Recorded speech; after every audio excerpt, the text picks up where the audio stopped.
Het belangrijkste nieuws uit Curaçao in het Nederland. Access Journaal, vers van de pers.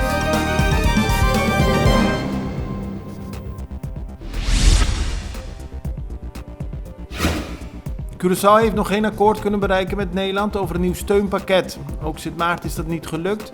Tussen Den Haag en Aruba zijn nog gesprekken gaande.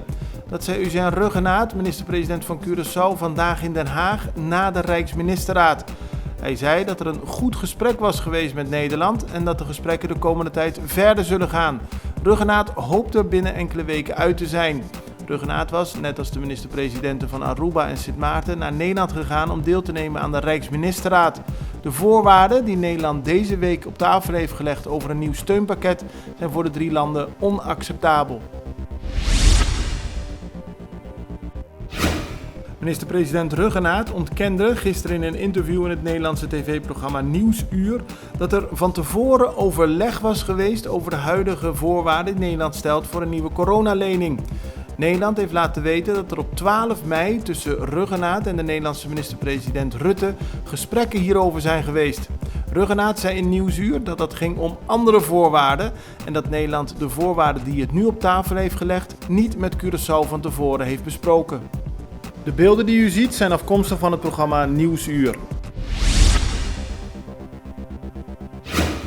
Sinds het openen van de grenzen heeft Curaçao meer dan 2000 mensen uit Nederland ontvangen. Niemand van hen was besmet met het COVID-19-virus. Dat zei epidemioloog Izzy Gestenbloed gisteren tijdens een persconferentie. Met die mededeling wil hij de bevolking van Curaçao geruststellen. Er is geen reden tot paniek, aldus Gestenbloed. Hij weet dat er verschillende mensen op Curaçao bang zijn voor nieuwe besmettingen. 3 gewapende en gemaskerde mannen hebben gisteren een minimarket aan de Rooseveltweg overvallen. Ze namen onder bedreiging flessen sterke drank, sigaretten, geld en andere producten uit de winkel mee. Kort daarop trof de politie in Buena Vista de auto aan waarin de overvallers waren gevlucht. In die auto lagen nog verschillende flessen sterke drank die uit de minimarket waren gestolen. Eén van de vermoedelijke overvallers is opgepakt. De politie zoekt nog naar de andere 2. Merlin Alcalá-Wallee gaat de Staten in namens de PAR. Ze vervangt daarmee William Millison, die onlangs is overleden. Alcalá-Wallee was de eerstvolgende op de lijst van de PAR. Eerder dit jaar stapte ze op als minister van Onderwijs toen bekend werd dat het Openbaar Ministerie een onderzoek tegen haar was begonnen. Aruba opent vandaag haar grenzen voor toeristen uit Amerika. Naast de bezoekers uit Amerika komen er ook toeristen uit Europa en vanuit de Cariben.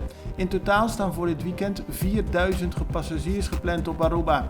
Volgens minister van Toerisme Dangi Audubert is Aruba goed voorbereid op de komst van al deze bezoekers. Tijdens de onrust op Curaçao eind juni zijn veel branden gesticht. Ook bij een gebouw aan de Goossieweg werd brand gesticht en uit camerabeelden blijkt nu dat de dader zelf daarbij zwaar gewond is geraakt. Dat schrijft de Extra vandaag. Echter, niemand heeft in de dagen daarna zich gemeld bij het ziekenhuis of bij een huisarts. De politie is op zoek naar de persoon en is ook vooral benieuwd hoe het gaat met zijn gezondheid. Het belangrijkste nieuws uit Curaçao in het Nederland. Access Journaal, vers van de pers.